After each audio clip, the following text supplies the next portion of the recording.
والعاقبة للمتقين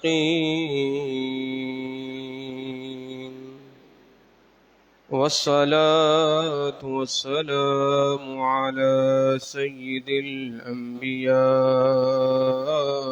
والمرسلين وعلى آله وأصحابه أجمعين. أما بعد فأعوذ بالله من الشيطان الرجيم. بسم الله الرحمن الرحيم.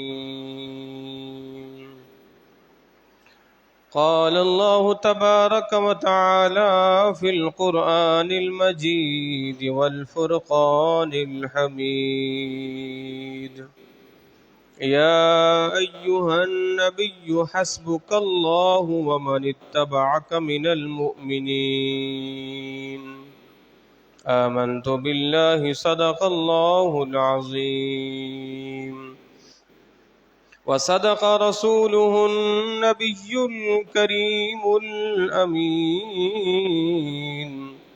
ونحن على ذلك لمن الشاهدين والشاكرين، والحمد لله رب العالمين.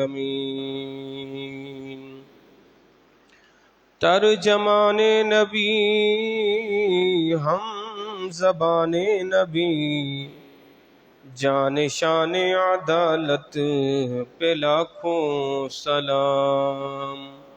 فاریق حق و باطل امام الہدا، تیغ مسلول شدت پہ لاکھوں سلام. وہ عمر جس کے اعداء پہ شیدا سقر، اس خدا دوست حضرت پہ لاکھوں سلام. بلغ العلا بکمالہ، کشف الدجا بجمالہ، حسنت جمیع خصالہ. صلوا علیہ وآلہ واصحابہ وسلموا تسلیما. مولاي صل وسلم دائما ابدا على حبيبك خير الخلق كلهم. حمد و ثنا کے بعد محترم و محتشم عزیزان گرامی قدر،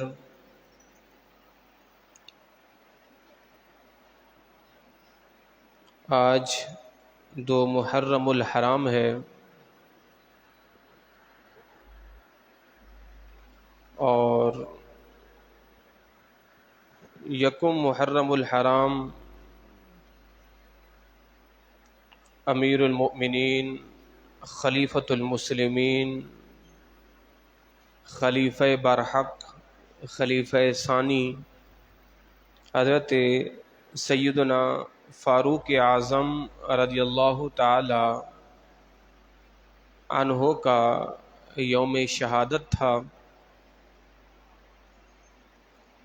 تو اسی مناسبت سے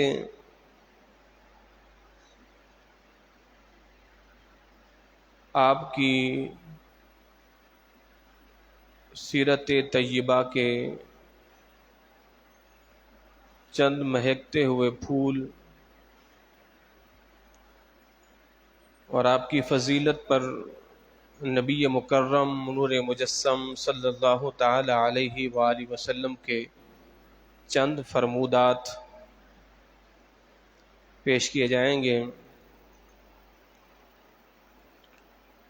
اللہ رب العزت ارشاد فرماتا ہے: یا ایہا النبی حسبک اللہ ومن اتبعک من المؤمنین. اے نبی، آپ کو کافی ہیں، حسبک اللہ، اللہ آپ کو کافی ہے، ومن اتبعک، اور جس نے پیروی کی من المؤمنین، اہل ایمان میں سے، وہ بھی آپ کو کافی ہیں۔ تو جناب فاروق اعظم رضی اللہ تعالی عنہ نے جب اسلام قبول کیا تو اس وقت کم و بیش 39 مرد اور کچھ عورتیں، یعنی 39 کا فگر تھا کہ جس میں چند مرد تھے اور چند عورتیں تھیں، وہ اسلام قبول کر چکے۔ تو گویا کہ 40ویں شخصیت کہ جنہوں نے اسلام قبول کیا وہ جناب فاروق اعظم رضی اللہ تعالی عنہ کی ذات مبارکہ ہے۔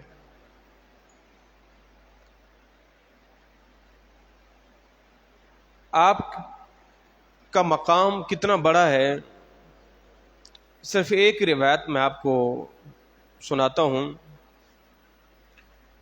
حضور نے ارشاد فرمایا، اسلام کے ماں باپ، اسلام کے ماں باپ، فرمایا کہ ابو بکر اور عمر کی ذات ہے۔ اسلام کے ماں باپ ابو بکر و عمر ہیں۔ اللہ اکبر، میرے مدنی آقا صلی اللہ علیہ وسلم کا یہ فرمان ہے۔ اور پھر حضور نے کیا ارشاد فرمایا کہ عمر کی ذات وہ ہے کہ جناب عمر کے جانے پر اسلام روئے گا، عمر کے جانے پر اسلام روئے گا۔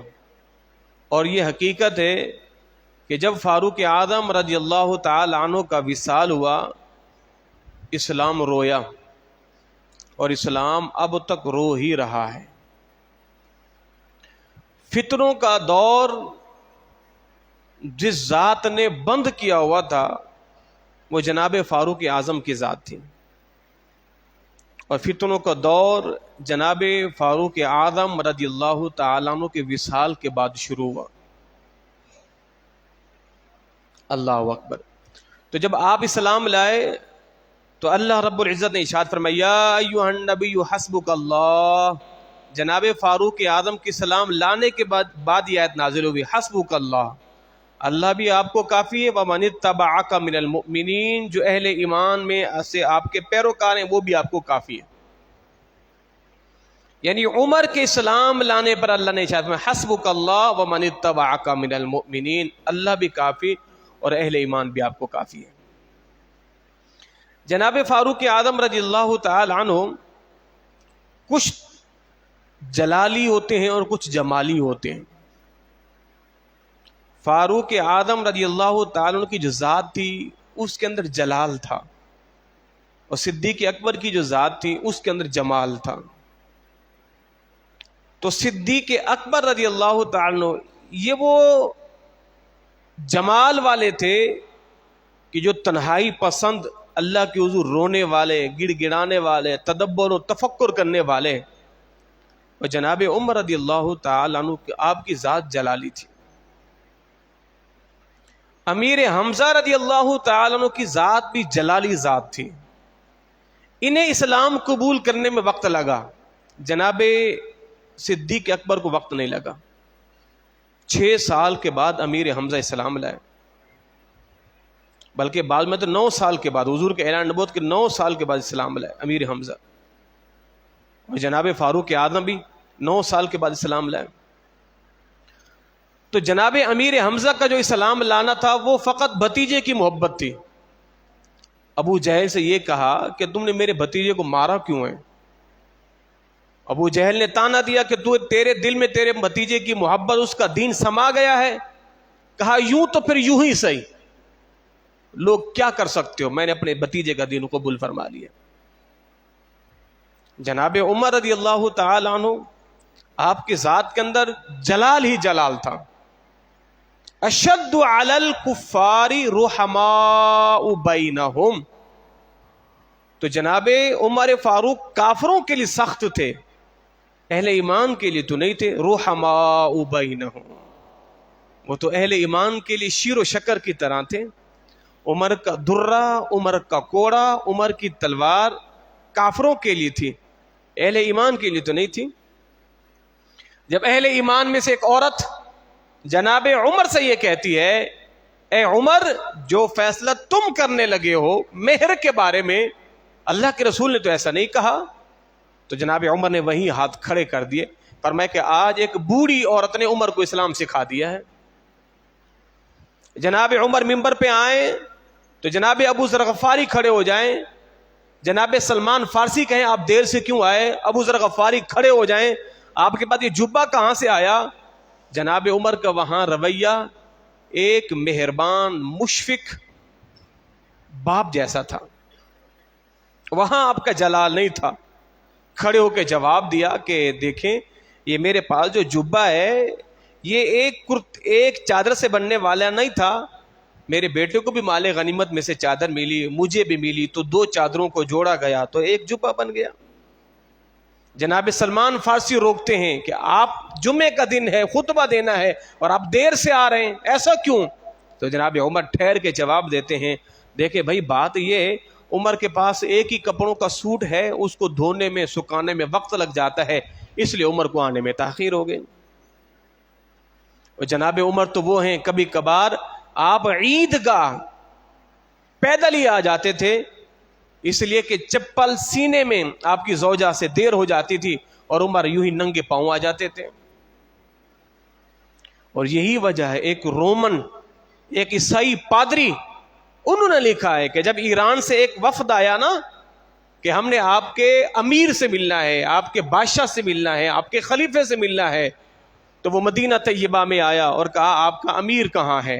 اسے بڑا تجسس تھا کہ کوئی بڑا عالیشان محل ہوگا، کوئی کر و فر ہوگا، کوئی ہٹو بچوں والا معاملہ ہوگا. تو کس نے کہا کہ فلاں وادی میں چلے جاؤ، آپ کو ہمارا امیر وہیں مل جائے گا.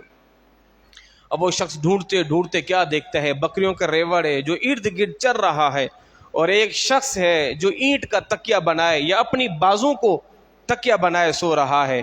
کہا تمہارا امیر کہاں ہے؟ کہا یہی ہے جو سو رہا ہے، یہی ہمارا امیر ہے جو سو رہا ہے. اینٹ کا تکیہ رکھے ہوئے جناب عمر آدھی دنیا کا بادشاہ سکون کی نیند سو رہا ہے. تو وہ پادری، وہ عیسائی کیا کہتا ہے، عمر یہی وجہ ہے، آج تم نے لوگوں کے ساتھ انصاف کیا ہے، اللہ نے تمہیں تپتی زمین پہ اور سخت پتھر پہ بھی سکون کی نیند دی ہے، اور ہمارے حکمرانوں نے لوگوں کا خون پیا ہے، مخملی بستروں پر بھی انہیں آرام کی سکون کی نیند میسر نہیں ہوتی. یہی وجہ ہے کہ یہ جو عمر ننگی زمین پہ لیٹا ہوا ہے ننگی پیٹھ کے ساتھ، وجہ یہی ہے عمر نے انصاف کیا ہے، اللہ نے اس جگہ پہ اسے سکون کی نیند عطا فرمائی ہے، اور کہا ہمارے حکمرانوں نے لوگوں کا خون پیا ہے، مخملی عالیشان محلات میں سوتے ہیں، انہیں سکون پھر بھی میسر نہیں آتا. تو جناب عمر رضی اللہ تعالی عنہ کی ذات، اللہ رب العزت نے آپ سے کام کتنا بڑا لیا تھا. ایک تو وہ آپ جناب عمر رضی اللہ تعالی عنہ کی آپ شان سنتے رہتے ہیں اور آپ کو بڑا تجسس ہوگا اور آپ بڑی حیرت میں پڑ جائیں گے. آج جو دنیا کے اندر نظام رائج ہے نا، اس نظام کو رائج کرنے میں اور اس نظام کے موجد بہت سی چیزوں کے اندر جناب عمر رضی اللہ تعالیٰ عنہ کی ذات ہے. جناب عمر رضی اللہ تعالیٰ عنہ کی ذات ہے. اب اندازہ لگائیں جناب عمر رضی اللہ تعالیٰ عنہ آپ نے کام کیا کیا، وہ آپ کے مناقب، آپ کے فضائل، وہ ساری اپنی جگہ. جناب عمر رضی اللہ تعالیٰ عنہ لوگوں کے لیے مسند خلافت پر بیٹھ کر جو آپ نے بڑے بڑے امور جو ہے وہ سر انجام دیے، آپ سنتے جائیں. جناب عمر رضی اللہ تعالی عنہ کی ذات ہے کہ جنہیں دیکھ کر شیطان اپنا راستہ بدل لیتا ہے. اور یہ ہجری ہے نا، ہجری آج ہم کہتے ہیں جناب جیسے نیا سال شروع ہوا 1445-46 ہجری جسے ہم کہتے ہیں، یہ جو ہجری ہے نا، اس سن ہجری کا آغاز کرنے والی ذات بھی جناب عمر کی ذات ہے. سن عیسوی تو وہ ہے کہ جو حضرت عیسیٰ علیہ الصلوۃ والسلام سے منسوب ہے، جسے ہم کہتے ہیں 2023 سن عیسوی، تو جناب عیسیٰ سے منسوب ہے سن عیسوی. اور اسی طرح ہے ہجری، تو جو ہجری ہے نا کہ جب سے آپ صلی اللہ علیہ وسلم نے مکہ سے مدینہ ہجرت کی، اس وقت سے لے کر آج تک جو 1445-46 شروع ہوا ہے، اس کو کہتے ہیں ہجری.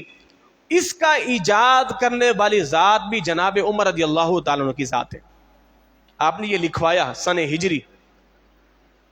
اللہ اکبر.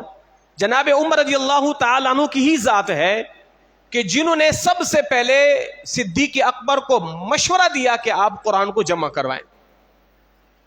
قرآن کو جمع کرنے کا مشورہ صدیق اکبر کو عمر فاروق نے دیا, اور صدیق اکبر بھی جامع قرآن ہوئے, عمر فاروق بھی ہوئے, اور آخر میں یہ صحرا جامع قرآن کا جناب عثمان غنی رضی اللہ تعالیٰ عنہ کی گردن مبارک پر آتا ہے.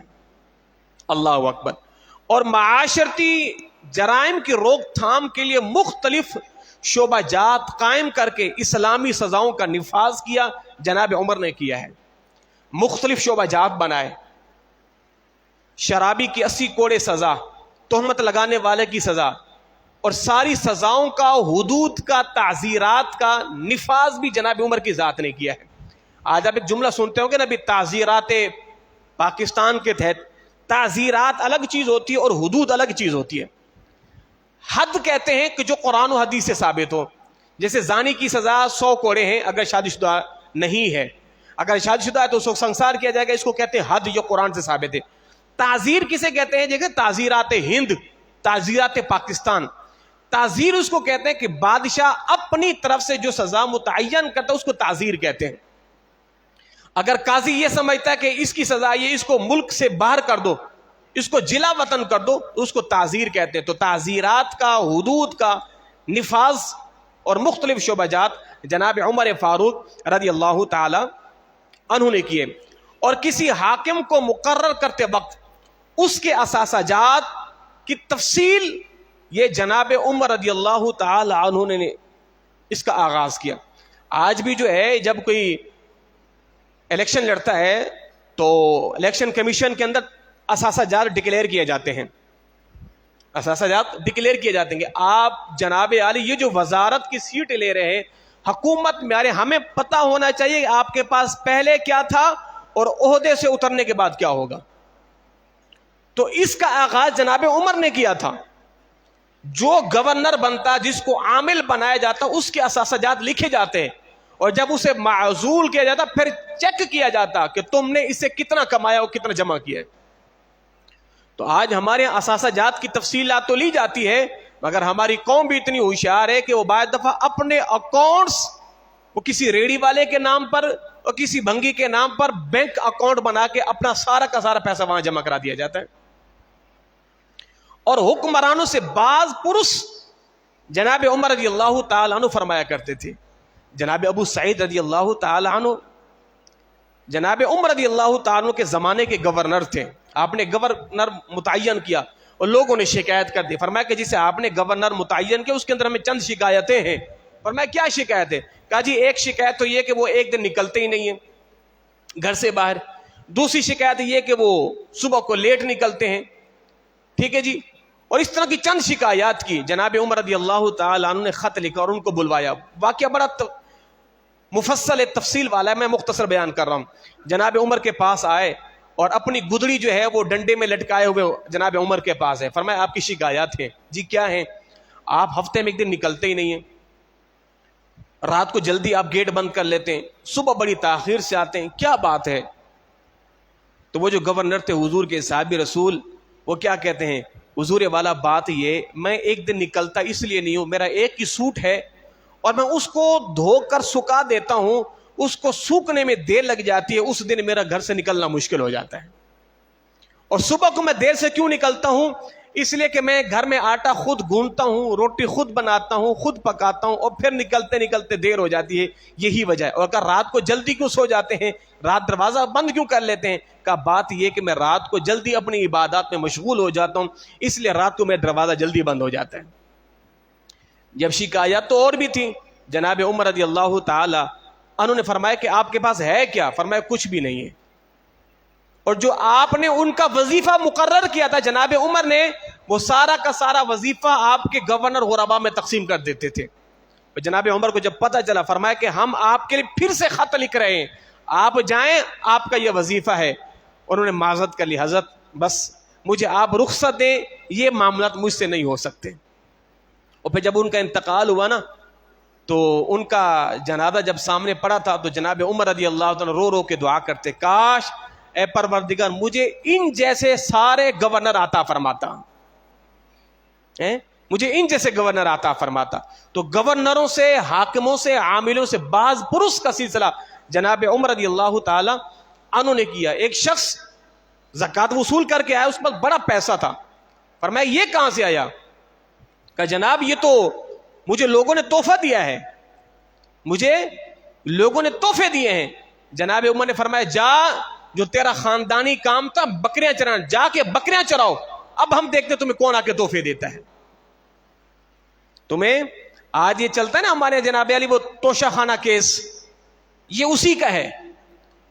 سرکار مدینہ نے ایک شخص کو بھیجا نا وہ زکوٰۃ وصول کرنے کے لیے، اور حضور یہ زکوٰۃ ہے اور یہ مال میرا ہے۔ فرمایا تمہارا کہاں سے آ گیا؟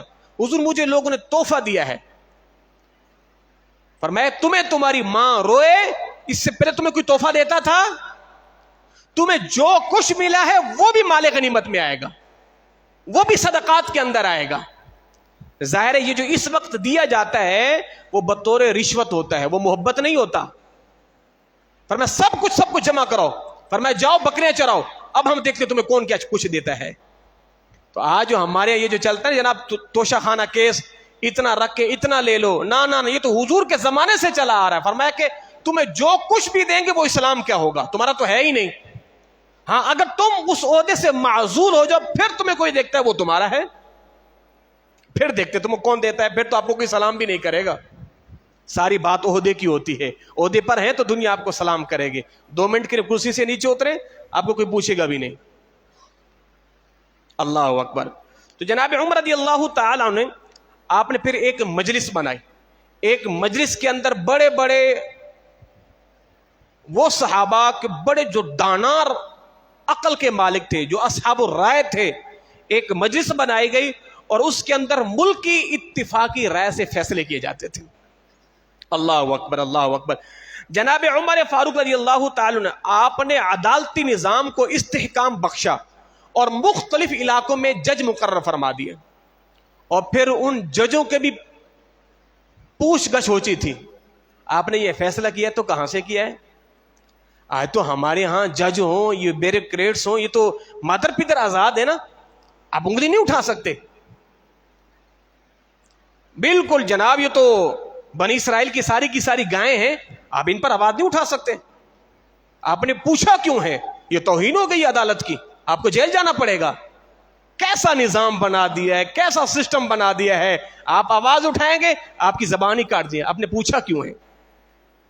جبکہ ملک کا نام خداداد مملکت اسلامیہ جمہوریہ پاکستان، جو کلمہ لا الہ الا اللہ کے نام پر وجود میں آیا، اور اس عمر کا معاملہ کیا ہے، ممبر پہ کھڑے ہو کے لوگوں کو اس بات کی وضاحت کر رہے ہیں کہ یہ جو میں نے لمبا جبہ سلایا ہے یہ سارا کا سارا کپڑا میرا نہیں تھا، اس کے اندر ایک چادر میرے بیٹے کی تھی، ایک چادر میری تھی، ان 2 چادروں کو ملایا گیا، جبھی یہ میرا لمبا جبہ بنا ہے۔ تم لوگوں کے دماغ صاف ہو جانے چاہیے، عمر نے کوئی کرپشن نہیں کی، مال غنیمت سے 2 چادریں اپنے لیے نہیں نکالی۔ تب صحابہ بالکل سبحان اللہ، اب آپ خطبہ دیں، ہم آپ کا خطبہ سنیں گے، اطاعت کریں گے، جو کہو گے وہ کریں گے، پہلے وضاحت دو۔ کہ صحابہ کو معلوم نہیں تھا عمر کی ذات تو ایسا ہے، مگر وہ رہتی دنیا کے لیے ایک عمل چھوڑ کے گئے ہیں، ایک عمل ایسا کرنا چاہیے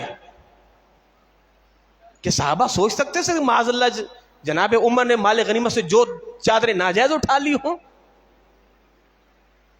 اللہ اکبر۔ جناب عمر رضی اللہ تعالی عنہ ایک کام تو آپ نے یہ کیا، اور پھر آپ نے آپ کی کوشش سے نماز جنازہ کی 4 تکبیرات پر اجماع ہوا۔ پہلے نماز جنازہ کی تکبیرات پر اختلاف، کوئی 3 کوئی 5، اور پھر جناب عمر رضی اللہ تعالی عنہ کی کوشش سے اس پر اجماع ہوا، اور پھر 4 تکبیرات پر ہی تمام صحابہ کرام اور تمام علماء کرام تھے، اس پر ان کا اتفاق ہو گیا۔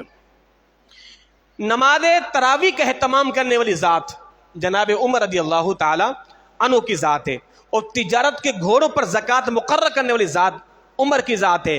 ائمہ، مؤذنین، معلمین، مدرسین، واعظین، خطباء، ان سب کو مقرر مساجد میں مدارس میں کر کے ان کا وظیفہ مقرر کرنے میں ذات بھی عمر کی ذات تھی. اور پھر آپ نے بعد مساجد کے لیے ائمہ کو مقرر کر دیا, مؤذنین کو مقرر کر دیا, اور پھر آپ نے بیت المال سے ان کا وظیفہ بھی مقرر کیا ہے. تو گویا کہ یہ جو معلمین ہیں, مؤذنین ہیں, ائمہ ہیں, اسلامی روح سے ان کا مشاہرہ, ان کا وظیفہ حکومت وقت کو دینا چاہیے. حکومت وقت کو آج بھی سعودی عرب کے اندر, دبئی کے اندر ان ساری کے ساری مساجد جو بھی معاملات ہیں ان کے یوٹیلٹی بل وغیرہ سب کے سب حکومتیں ادا کرتی ہیں. اور یہ ہمارا ایک ملک ہے کہ جہاں پر اللہ کی پناہ بڑی حیرت ہوگی, آج کل کی جو حکومت ہے وہ سینما کا افتتاح کر رہے ہیں. آج کل کی حکومتیں وہ سینما کا افتتاح کر رہے ہیں, اور وہ تختی ہے نا, جیسے ہم نے تختی لگائی, ایسی تختی لگائی گئی, اس پہ پھر فلیتا تھا, کیا کہتے ہیں, فیتا کہتے ہیں جی, وہ کاٹا گیا, اللہ اکبر, رونا آتا ہے, اس پہ سارے کھڑے ہو کے اس سینما کا افتتاح کر کے دعا کر رہے ہیں. اس سے بڑی کوئی جہالت ہوگی؟ سینما کے افتتاح پر دعا, وہ دعا کیا کر رہے ہوں گے؟ چلے سوچیں کیا دعا کر رہے ہوں گے, کیا دعا کر رہے ہوں گے؟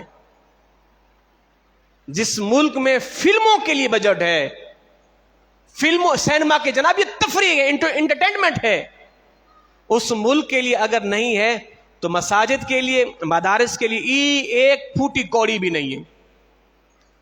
آپ کو بڑی حیرت ہوگی, تمام مذاہب اسلام کو چھوڑ کر جتنے بھی مذاہب ہیں, تمام مذاہب کے اندر دینی رہنماؤں کو بڑی جو ہے وہ شان و شوکت اور اپنے سارے معاملات کو سرکاری اخراجات پر کیا جاتا ہے. ایک اسلامی, اور وہ بھی پاکستان ہی ہے کہ جس کے اندر مسجد مدرسے کو کوئی پوچھتا ہی نہیں ہے. اور آپ کو بڑی اہم بات بتاؤں, خدا کی قسم, پاکستان کا جو وجود باقی ہے نا, پاکستان کا جو وجود اب بھی باقی ہے, یہ فقط اس ملک کے پاکستان کے علماء کی وجہ سے باقی ہے. اس ملک کے پاکستان کے علماء کی وجہ سے باقی ہے کہ جو اپنی مدد آپ کے تحت ہزاروں لاکھوں طلباء, علماء, فضلاء, شیوخ اپنی مدد آپ کے تحت تیار کر کے معاشرے کو دے رہے ہیں.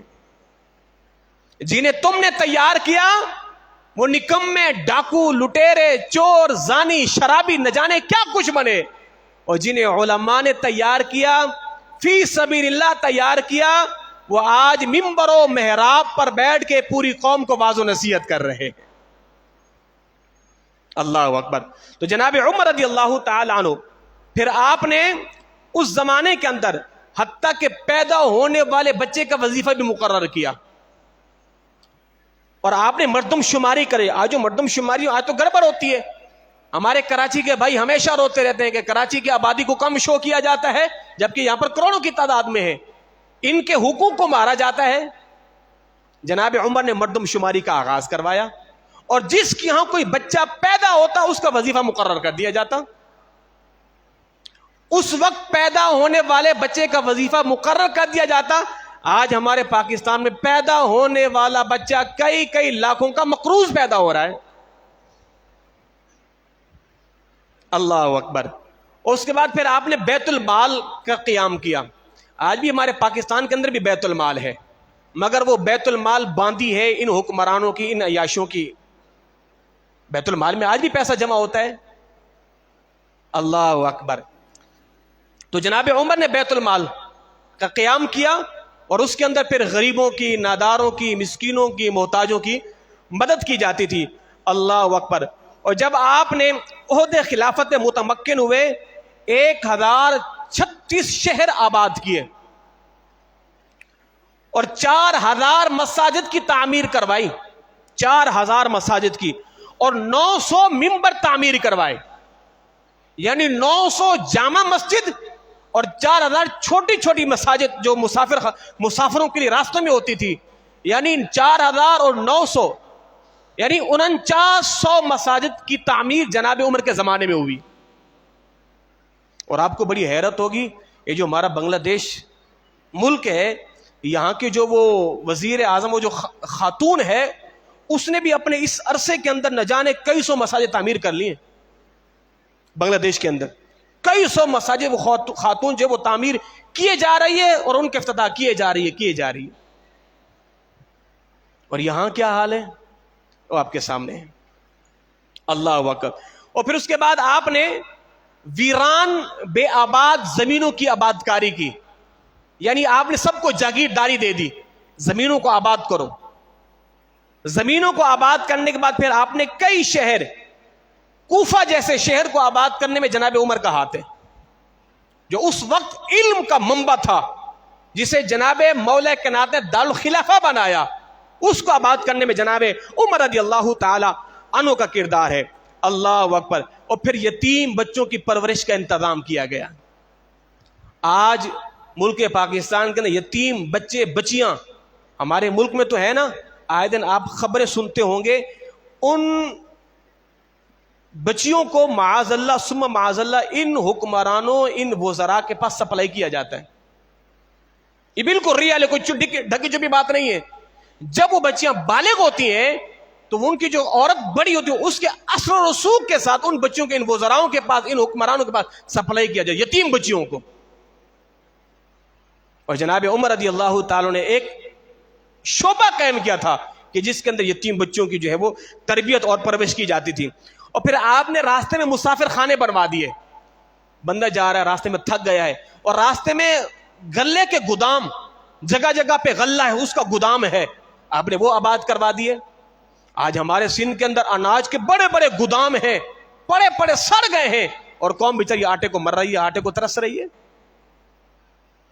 جناب عمر اپنے بیت المال کے اونٹوں کو لے جاتے تھے، ان کو تارکول مار کے ان کو خود نہلاتے تھے، ان کو اگر خارش ہو جاتی تھی آپ ان کی خود صفائی کیا کرتے تھے.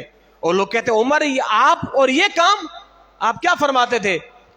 میں بیت المال کا نگہبان ہوں، اگر صدقے کا ایک اونٹ بھی ضائع ہو گیا تو عمر قیامت کے دن جواب دہ ہوگا. یہ بیت المال کا، یہ غریبوں کا اونٹ عمر تمہاری غفلت کی وجہ سے ضائع ہوا ہے، عمر اس کا جواب دہ ہوگا. تو آپ خود جو ہے وہ اونٹوں کی دیکھ بھال کیا کرتے تھے، اونٹوں کو پانی آپ خود پلایا کرتے تھے. جناب عمر ایک مرتبہ اونٹ ڈھونڈنے کے لیے آگے نکل گئے. جناب عثمان غنی آپ کی تلاش، فرمایا حضرت کدھر؟ فرمایا کہ وہ بیت المال کا ایک اونٹ بھاگ گیا، میں اس کو تلاش کر رہا ہوں. آپ کا غلام بھی ہے، صحابہ کرام بھی ہیں، مگر جناب عمر خود جا کے وہ اونٹ تلاش کر رہے ہیں. اللہ اکبر، اللہ اکبر. جناب عمر رضی اللہ تعالی عنہ نے اس کے علاوہ پھر آپ نے احتساب کا مکتب بنایا. ہر ایک احتساب ہوگا، وہ کوئی بھی ہو، کٹیرے میں اس کو لایا جائے گا، احتساب ہوگا. اس کے علاوہ پھر آپ نے جنگلوں کی، زمینوں کی پیمائش کروائی، اور پھر اس پر خراج، اس پر ٹیکس، اس پر جزیہ آپ نے مقرر فرما دیا. پوری زمین کی آپ نے جو ہے وہ پیمائش کروائی. اللہ ہوگا. پھر اسی طرح آپ نے اسلامی سکے رائج فرمائے، اور پھر آپ نے تاجروں کو بشرط عشر دارالاسلام میں مسلمانوں کے ساتھ تجارت کی اجازت عطا فرمائی. اور پھر آپ نے اپنے بعد ایک 6 رکنی جماعت بنائی. فرمایا کہ میرے بعد یہ 6 رکنی جماعت ہے، ان کا جس پر اتفاق ہوگا یہ انہی کو جو ہے وہ خلیفہ بنا لیں گے. یہ چند ایک چیز جناب عمر رضی اللہ. فوجی نظام بنانے والی ذات عمر کی ذات، پولیس کا محکمہ بنانے والی ذات عمر کی ذات، چھاؤنیوں کا سسٹم بنانے والی ذات عمر کی ذات.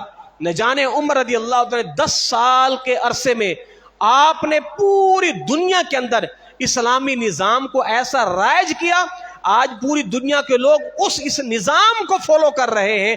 اور بد نصیبی یہ کہ ہم مغرب کے نظام کو فالو کر رہے ہیں، ہم مغرب کے نظام کو فالو کر رہے ہیں.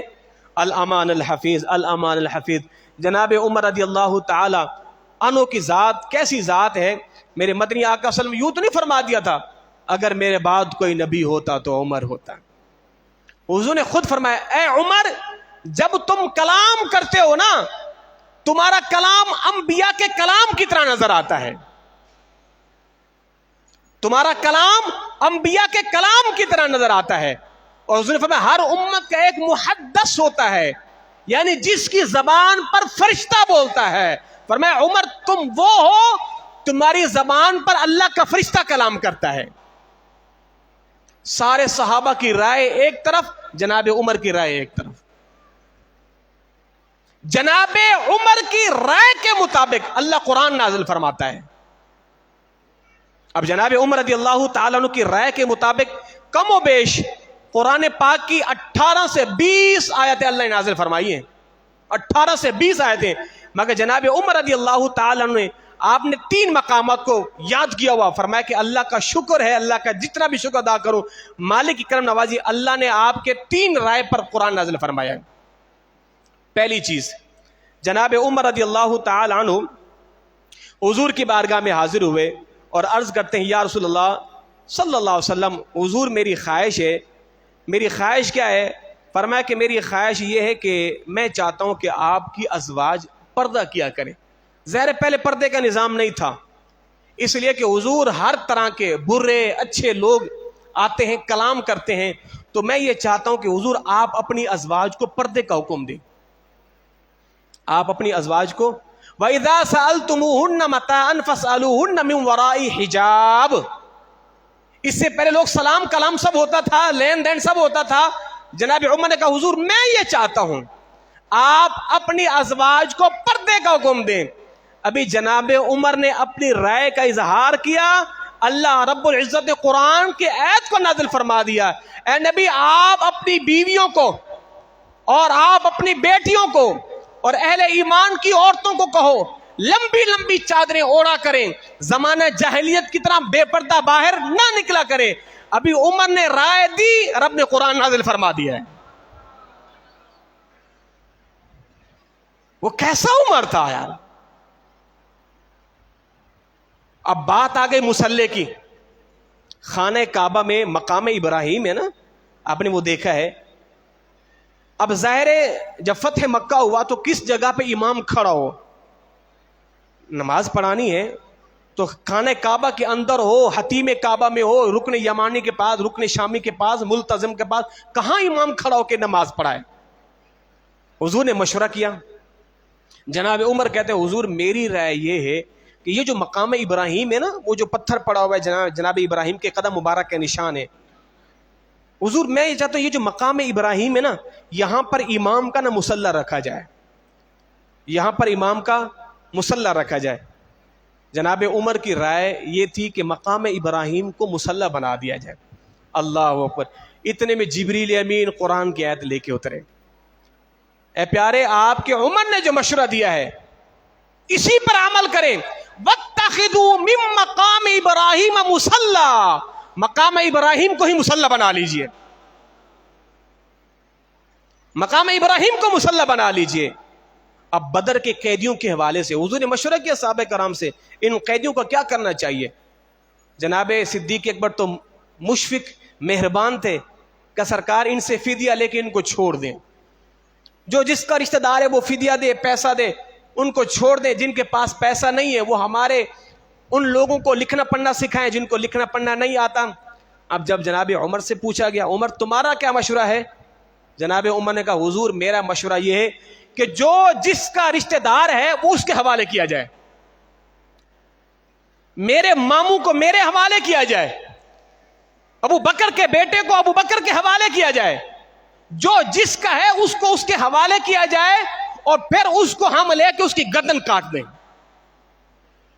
جناب عمر حضور مار دیجئے, ان کو جینے کا حق ہی نہیں ہے. جنہوں نے مکے پہ آپ پہ ظلم کیا ہے, نماز کی حالت میں آپ پر اوجڑی ڈالی ہے, آپ کی بیٹی کو ستایا ہے, آپ کے راستے میں کانٹے بچھائے ہیں, آپ پر جو ہے طرح طرح کی اذیتیں کی گئی ہیں, آپ کے صحابہ کو ستایا گیا ہے, ان کو جینے کا کوئی حق نہیں ہے, ان سب کی گردنیں مار دو. اور جناب صدیق کیا کہتے ہیں حضور معاف کر دیں, معاف کر دیں. اللہ نے قرآن پاک میں ارشاد, حضور نے فیصلہ فرما دیا ٹھیک ہے بھائی فدیہ لے کے چھوڑ دو.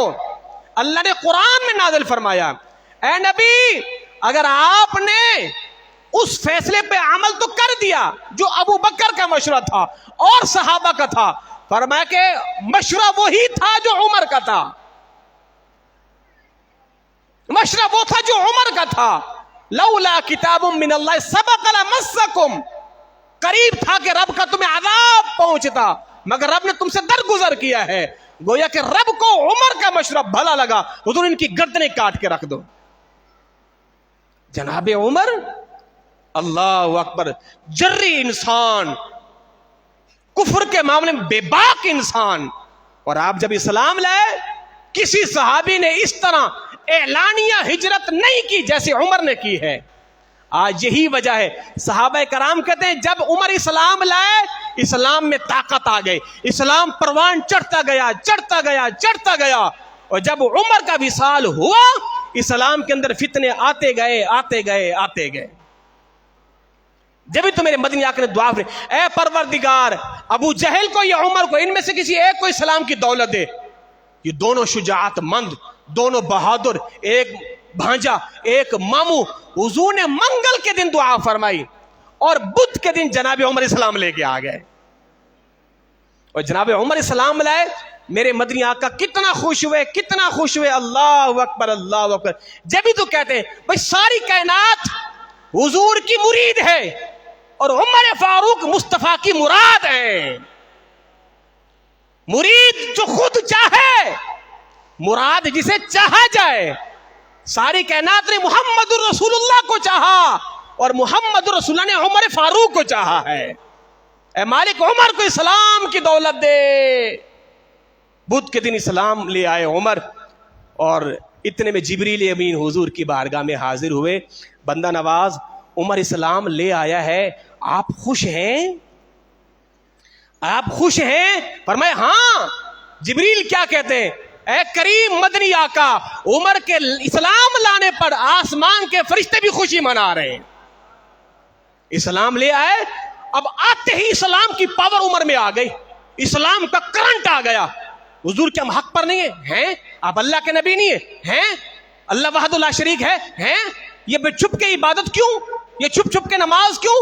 حضور چلے آج اعلانیہ نماز پڑھیں گے اور اعلانیہ طواف کریں گے. عمر آگے آگے ہوگا اور دیکھتا ہے عمر آج کون مسلمانوں کا راستہ روکتا ہے. عمر نے تلوار نکالی، ایک صف میں امیر حمزہ ہے اور ایک میں عمر ہے، اور صحابہ کرام 40 کی تعداد میں خانہ کعبہ میں آئے. اور جب عمر کو دیکھا تلوار لیے جو کل تک حضور کے پیچھے پیچھے تھے، آج حضور کے آگے حضور کے خادم بن کے آ رہے ہیں. اہل مکہ تڑپ گئے، اہل مکہ لرز گئے، اور اہل مکہ نے کہا سنو، آج ہم یتیم ہو چکے ہیں. عمر نے سارا بدلہ لے لیا ہے مسلمانوں کا.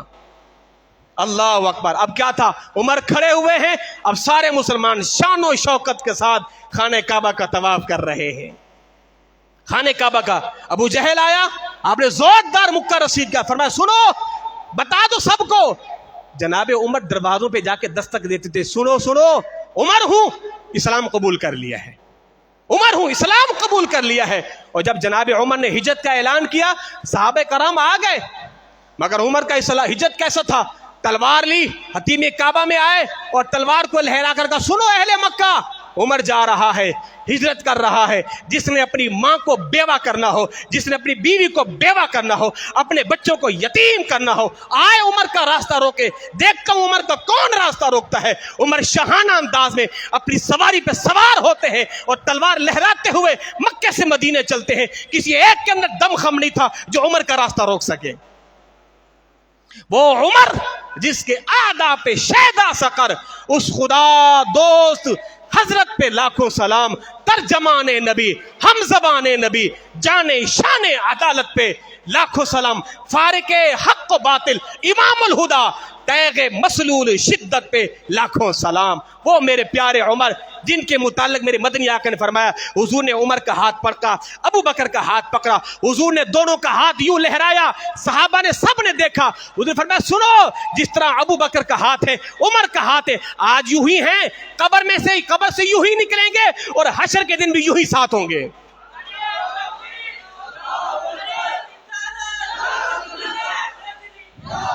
وما علیہ الا البلاغ.